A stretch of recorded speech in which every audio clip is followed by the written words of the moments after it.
Nimle masora chama zigi meka nyamada kanyeshi jabaranu mongola sa famu ya bise sora ofe Sherifla TV bamananga kuna foni na mimbi wala like auye malikunga ani je fanwara ukunga ama foyengo ninye apma seleye agence de voyage Sherifla anyama ya soye bunyama sigi ngene sigi singa kanyeshi Maison du Haja Mali hijide ndokola so nyama ba directeur général Abdul Fattah Cissé Monka sabuke akachesiri bawuye hiji abarake chuko nyuma una kenami ni asigira singa akera kabeni araba octobre kalor tlimuga ani konondo ye nyefoli bige anye akokunga mamimbe kadiya tarawre luanga nyamada Nin jonjon di kabo agence Sherifla voyage mauyoro be ukawole nyuma donjira kasangani maison du Haji ale directeur ka wuli ka jona ka kesri Haji ani umura olu baraw ke ko nyuma hukum konnana so madana nana maison du Haji la kana anyama ba ni we docteur Abdul Fattah Cissé chevalier d'ordre national détenteur do anaka staffu kana wole mandon tableau di ama sababu ke baramin ke salo hijilani 2025 ay plateforme do blasinga plateforme vraiment min ba permet ijide hakem mana kibulo no passeport bibulo iko enregistrer plateforme ka et puis au hijide ne bibulo parce que folla ni ala agence c'est ni depuis mala doni ka fo agence ga bodo agence ga doran hotel garsiga ko do hijide ko modo la yebsiga hijide soro sando abichaya sando dobe wala mais folla tumba klakla ani wonchade karsa ega biduru ta halno titi biduru soro karsa ega kemeta halni kemega dogola karsa ega keme fla halni uga soro obe keme nani soro ale be obligé ni mo to mun be abata nyini chugo warla mais plateforme nanani sa ko chekene min bi bulu de yere bi de boki joni oyi donc la vraiment akera sababu ayan lafia la ko chin bo baro barana sigira sengani lafia kera la o bara yakaro de ma akaro la encourager agence fait no abela jele a chéri mais chéri flan ngoni ayi ka fo bara ko nana akaka ni bara ni ma ngera akana temeti aga ke bara mga remarquer aga to hiji organiser li malila akato o histoire konnana vraiment parce que kera sababu ka woni de bo ansina donc vraiment o hakla ni ma no mirna ni ma o de ambla ka fo ngana kanani attestation kanadi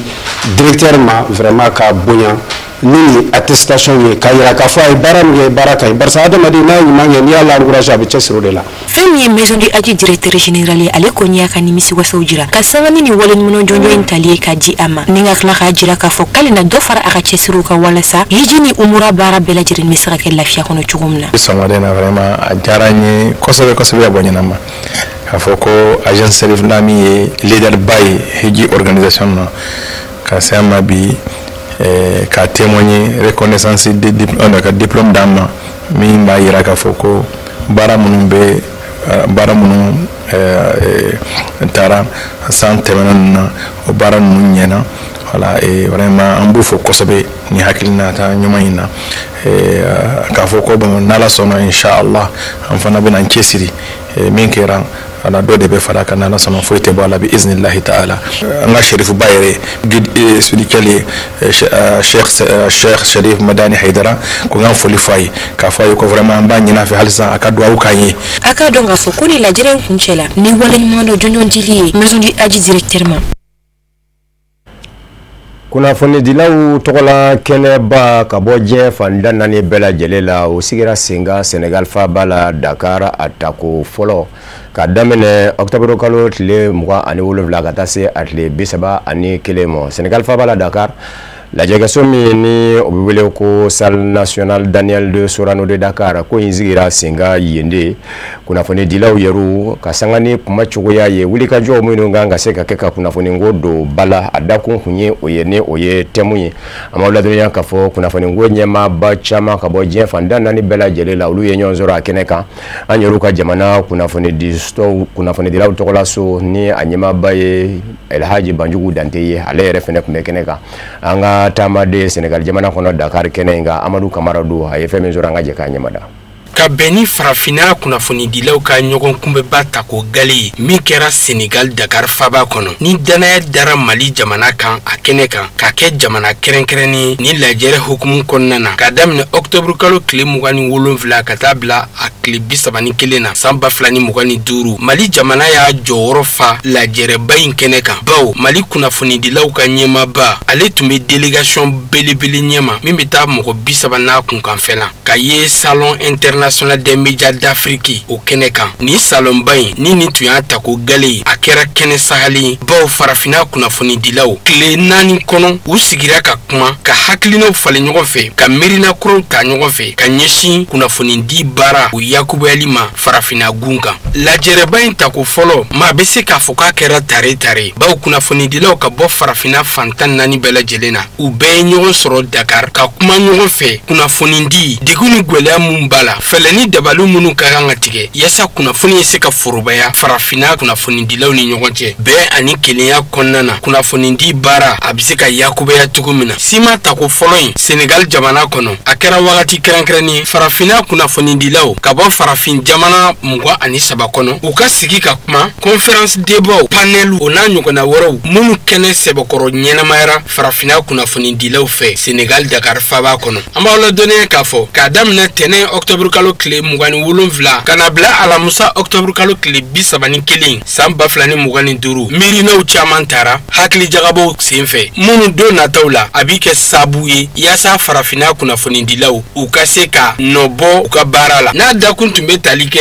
farafina ka ɲɛsin degun ni gwɛlɛya min bɛ sɔrɔ kunafoni di la o dakun in sɛbɛkɔrɔ fɛsɛfɛsɛra ma hakili carinw fɛ ka bɔ farafina ani diɲɛ fan wɛrɛw fɛ sima kun ti dɔwɛrɛ yasa ka se ka hakili jagabɔ kuma ɲɔgɔnyaw ani hakili falenfalenw k'o kɛ farafina kunafoni dilaw ni ɲɔgɔn cɛ u ka sigi kɛnɛ kelen kan ka kuma ɲɔgɔn fɛ nin tako fɔlɔ in a kɛra nimisi wasa ye bawo farafina kunafoni dilaw u ka dɔnniyataw kawariya la ka ɲɛsin o lahaleya ninnu ma minnu bɛna kɛ sababu ye ɲuman ye u ma u ka baaraw hukumu kɔnɔ u ka jamanaw la salon international des médias d'Afrique ni tun na kɛ a tako fɔlɔ ye Senegal jamana kɔnɔ maa b'i sigi a kan ka fɔ don nataw la a kɛnɛ na yakubaya ni farafina kunafoni dilaw ka cɛsiri n'u ka wulikajɔw ye ka ɲɛsin kunafoni di baaraw ma farafina jamanaw kɔnɔna na tako filanan ala ko yira an bɛɛ lajɛlen kɛnɛma na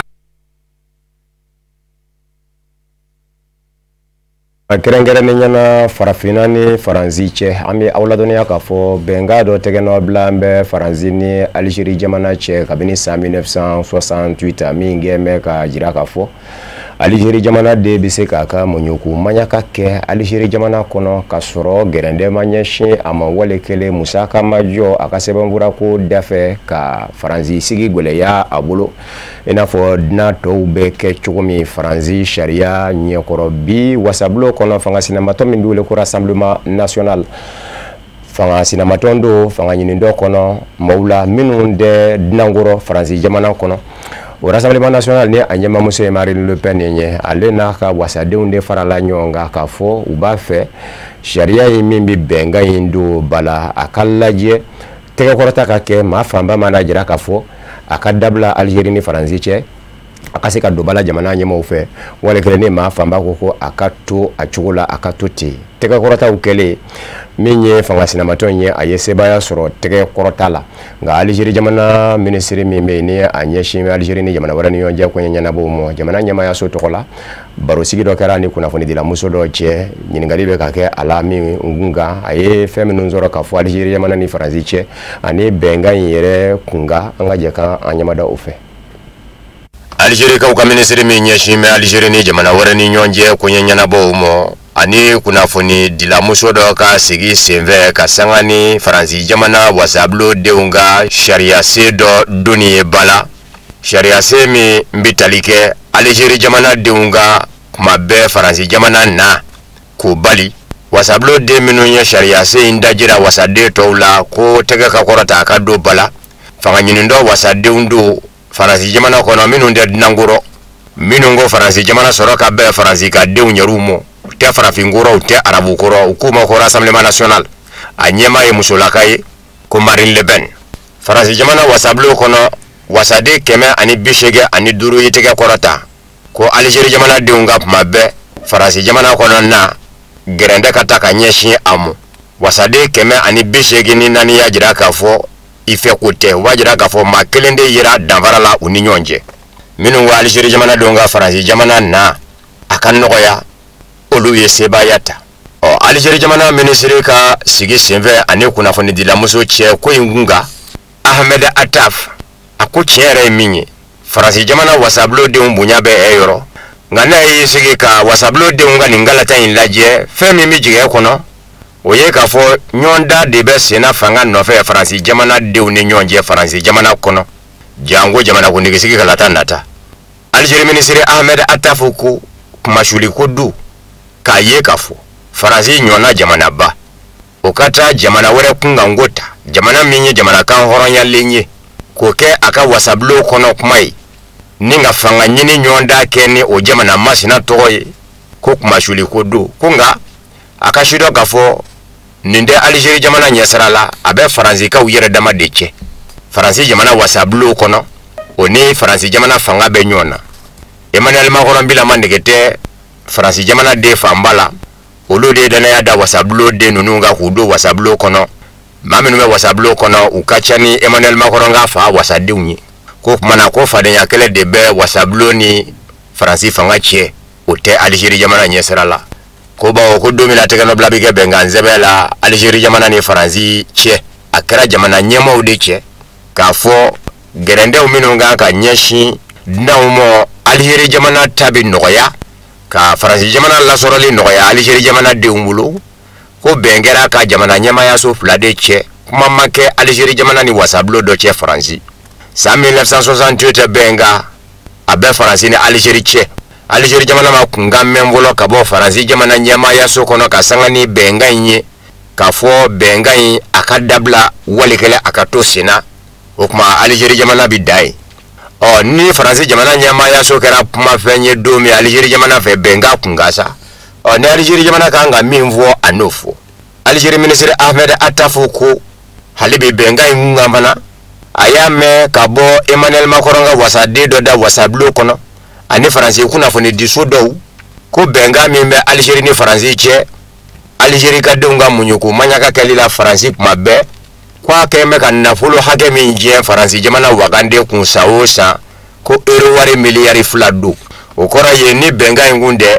gɛrɛndɛw minnu kan ka ye dunanw da fɛ Algérie jamana denw da fɛ Faransi jamana yeli kɔnɔ walikɛlɛ u don dɔ n'o kun bɛ a diyagoya u ka tɔrɔmɔɲɔgɔnw sara visaw n'u ɲɔgɔnnaw ko euro wari miliyari 2 a kun b'o de lase Faransi jamana wagande ma minisiri ko kɔnɔ wango do kuma nangi dɔ fɔ do ko fɔ Faransi jamana k'a dɔn k'a fɔ bɛnkan in a t'i n'a fɔ a kɛn bɛ ka Faransi jamana taali nɔgɔya Algérie jamana denw ye k'a fɔ Algérie jamana denw tɛ ɲɛ Faransi kɔ dɛ ko ni yɛrɛ ɲininka kɛ b'a fɔ ko bɛnkan in yɛrɛ namɛ ni gɛrɛndɛ dɔ ye o k'a sababu kɛ yanni bɛnkan in cɛ san 1968 bɛnkan wɛrɛ kun bɛ yen ko accord d'Évian o bɛnkan kɛn kun bɛ k'a jira k'a fɔ Faransi jamana ni Algérie cɛ tiɲɛ don yɛrɛma hɔrɔnya ɲini dɔ an bolo a kɛra mugu ni kisɛ ye gwɛlɛyaw yera ni ɲɔgɔn cɛ nka an ka lajɛ ka ɲinɛ o kɔ Algérie jamana de n'a bɛ Faransi jamana kɔnɔ walikɛlen n'a bɛ taa Faransi a ka muɲukumanyakaw bɛɛ lajɛlen kɛ ka sɔrɔ gɛrɛndɛma y'a da fɛ Faransi jamana de fɛnɛ ka ye o jogɔrɔ Algérie jamana kan k'o bɛnkan in n'o ye accord d'Évian ye ko san 1968 bɛnkan nana gɛrɛndɛ don o bɛnkan in de la k'a sababu kɛ Algérie ka denw t'u yɛrɛma tɛ Faransi jamana kɔnɔ k'u ka muɲukumanyakaw kɛ san 1968 bɛnkan in gɛn bɛ ka gɛrɛndɛ dɔw fɛnɛ bila Algérie jamana denw ka cogoya kɛrɛfɛ min bɛ ka wale an b'aw ladɔnniya k'a fɔ Rassemblement national fanga ɲini dɔ fanga sinamatɔ don Faransi jamana kɔnɔ maaw de bɛ a kɔnɔ politikimaw la minnu tɛ dunankɔrɔ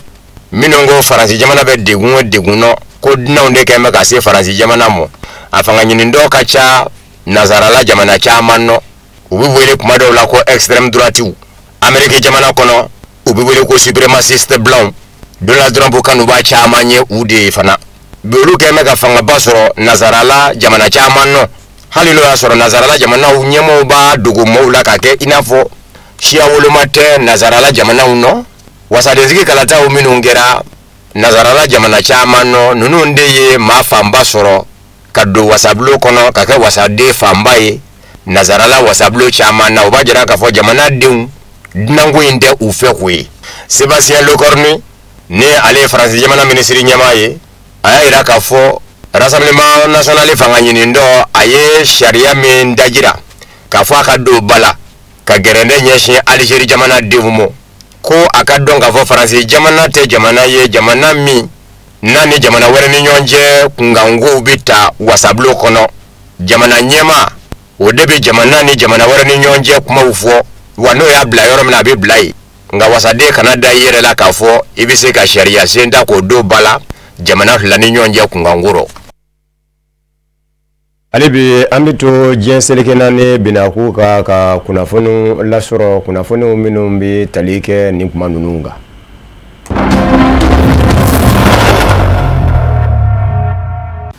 Nigeria jamana nyema Bola Tinubu kodo na taula anapma Ameriki jamana nyema Donald Trump fe kasangani Donald Trump ka jagi uye mino nyashime Nigeria fanga mobi ko Nigeria fanga baki nyetugo chrétien ufalika silama dine moufe Daniel Bwala noye Nigeria jamana nyema Bola Tinubu ka korosigiye jamana nyema yasula ayela selike bololoka kafo do na taula Nigeria jamana nyama Bola Tinubu ani Ameriki jamana nyama Donald Trump bikuma aya yira fana kafo jamana la unyamo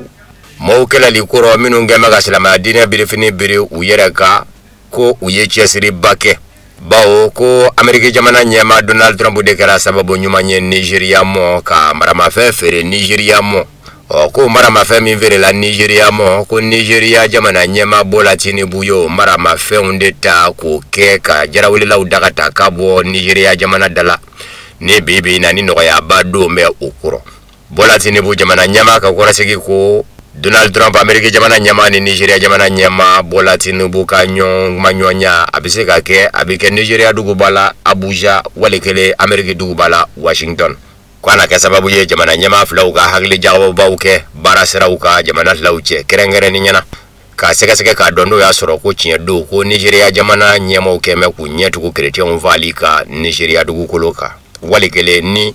minu ngema ka silama dina biri biri uyereka ubeka chrétien fa chuko mina ubeka silama fene fati au tabro galo te bisaba anikele temenede Donald Trump Amerika jamana nyama bololoka aya yiraka fo Nigeria jamana keme joro na ngoyebi ka sabuke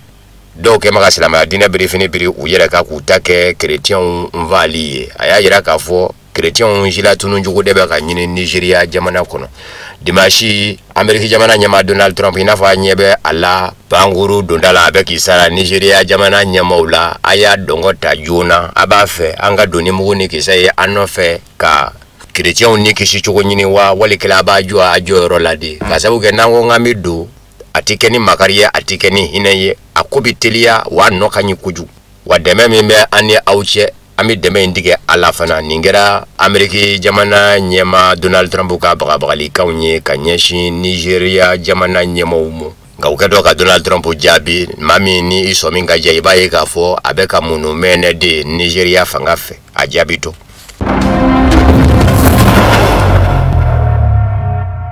jamana kundikisiki kalatani wasadenziki kalata ubijeka kenyomve Guinea Bissau ayere mangutu barau dayelela ngabe kakeka beni kumaye kumami ni politiki binaku kala yambe Guinea Bissau ere jamana furadama yoye ni sandan laba nyerete kumabe fanga yele mando ye kafo jaso bi kesababu ye ka jamana nyema fa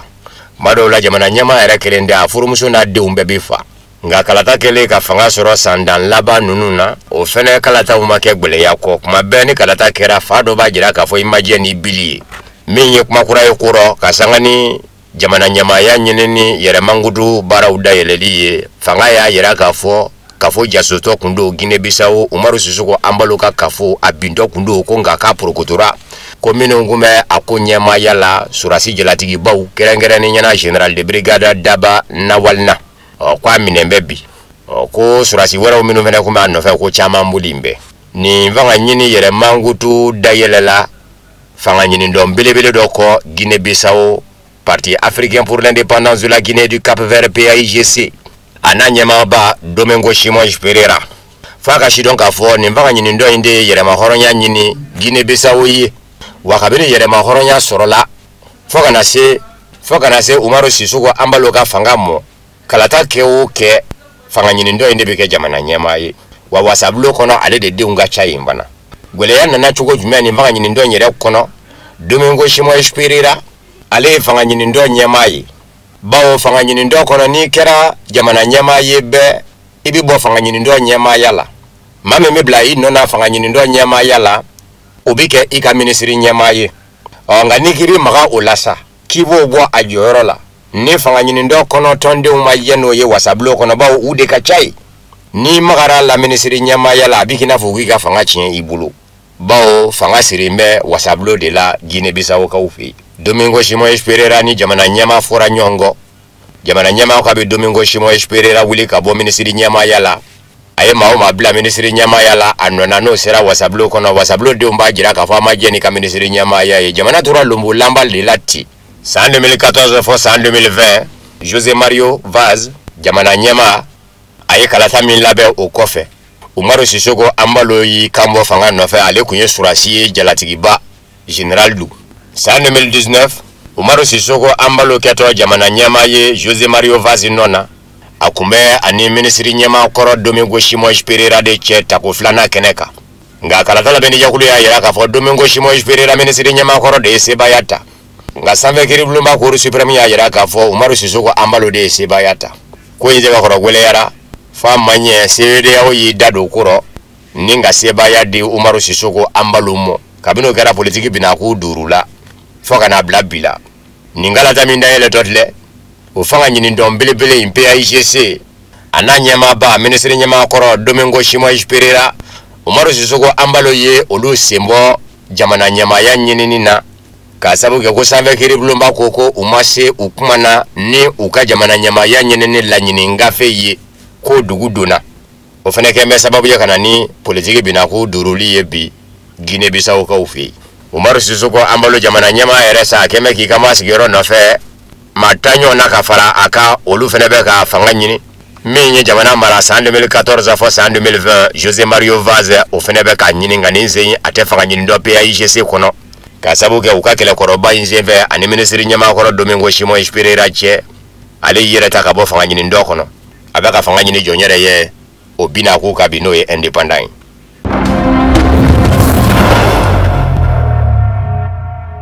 Nazarala tomba Union Européenne aka deme ko tege balia Ukraine vangana abe fengelende jira femi meka kele jien setigi jamana ufe jien nyefe no ye fali juguye ko Nazarala setigi jamana ubeka Ukraine jamana deme ko de bulu dafana mami nga pumado eresela ministre so menyashime eresela ni jamana warani nyonja kunyenya na bomo babu zindigi muso Maria Sakaruva nyingali tengune ala kuna fani digere sembe yala yaklanda ye munyi Nazarala tomba Union Européenne bulu fara Commission Européenne do na taula eresila na folo minume Nazarala tomba Union Européenne jamana uno ni ukeme kukumania eresila jamana mu kubina na folo nunu lateme Ukraine jamana nyamo kaboloka uku yere demenai kuba feka keli dogoche kasabu ke ko Nazarala tomba Union Européenne jamana chama mbe minu ya jira kafo ufe kote eresila jamana halala u minume Nazarala tomba Union Européenne jamana uno ukabla Ukraine jamana kaboloka Belgique be ola jamana wera ube ola bulokorota la mafamba chayara okumana nafulo intinase kabla Ukraine ma nyamo kaboloka ko Nazarala tomba Union Européenne mina kalo woro jurudo Ukraine jamana nyamoula ko Maria Sakarova hakilanda ye munye oro akofa ka donga fo jie dongo do Nazarala tomba Union Européenne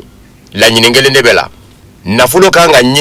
nyiningo jugo nyiningo nyumanjugo be ka do Ukraine jamana fangana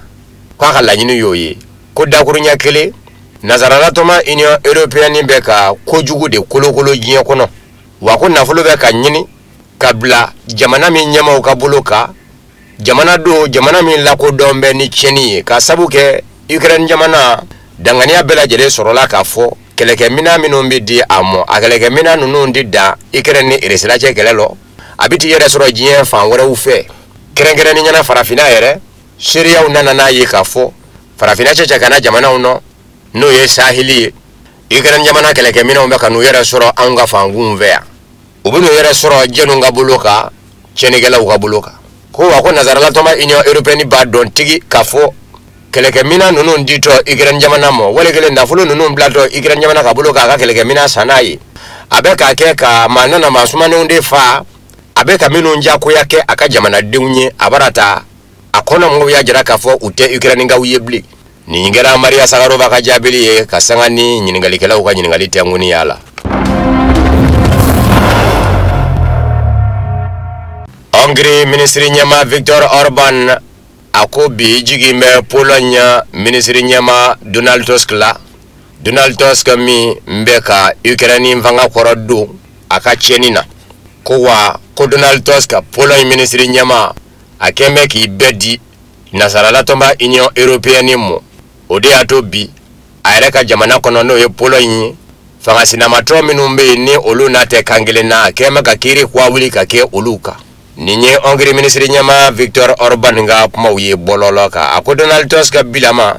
gwele abadebe aka Pologne jamana kono kasabu ga jamana de famba te afebi aka fanga nyinindo jamana kundikiziki kalata uminu ngera abina ola ayebe fanga minguna fanga imbelombo lambala ni wasadenziki kalata ukera kefenye abibo Ministry nyama yala ba fanga sinamato undebi seba ya soro wasablo kono konga aka donga fo Ukraine ngele abeka tabani ye bao ni Ukraine jamana ye ferefere la nazarala toma Union Européenne jamana odebe kuka deme nyashi amo wako bi ko odeme be ka no ya ko sobe ko nga unata be fana Pologne nga deun chiedo kele mandu yede nga mamembo kuna fanga na Ministry nyama ya Donald Tusk atise ka Pologne yelema ka bo ninja ko ya kele ingono bao Pologne jamana kembe bi nasarala toma Union Européenne ka namugula sogode ye Donald Tusk Ministry nyama sababula kwa bila majara wilembe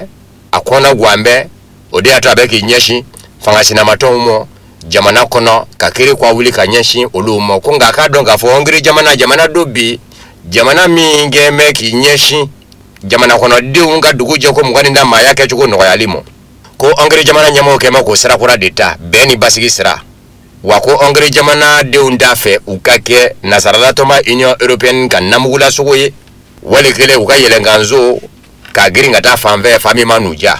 ko kuma na kwa ebe minyi ni Donald Tusk fe Pologne Ministry nyama akajeno ye nigi nyeshi afasomo nunu mafla fo menyonga bisangele mbobi nga ukapuma mine nyonda foka nyo mafia ya angumva manomo nga femi nana nayi kwa saina Hungary jamana fabala Budapest Hungary Ministry nyama Viktor Orban nye fanga sinamato nyama dode bisimila kabo Pologne no yezibni yozubroe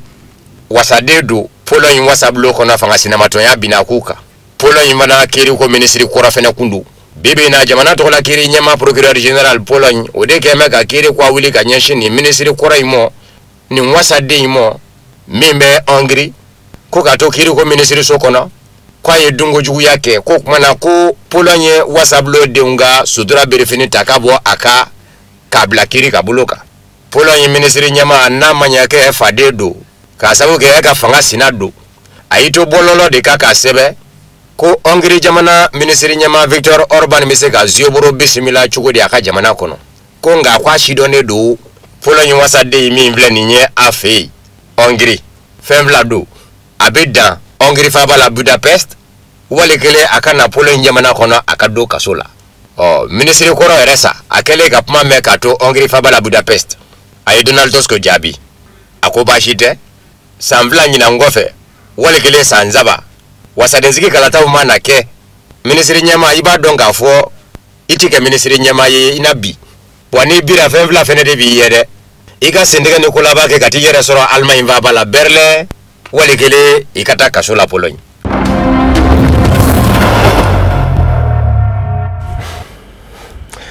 Odefena bidanziki bamanaga kunafuni na mi mvarala nyonga kunafuni diso nyama ya sofe kabenini kumanyi kaufu kawole nyimando malikono ani maliko ka uminunge kumeka nyama da kanyeshi jabaranu mangola safa mebise soro ufe sheriff lati bamanaga kunafuni na akambe maware na lakaje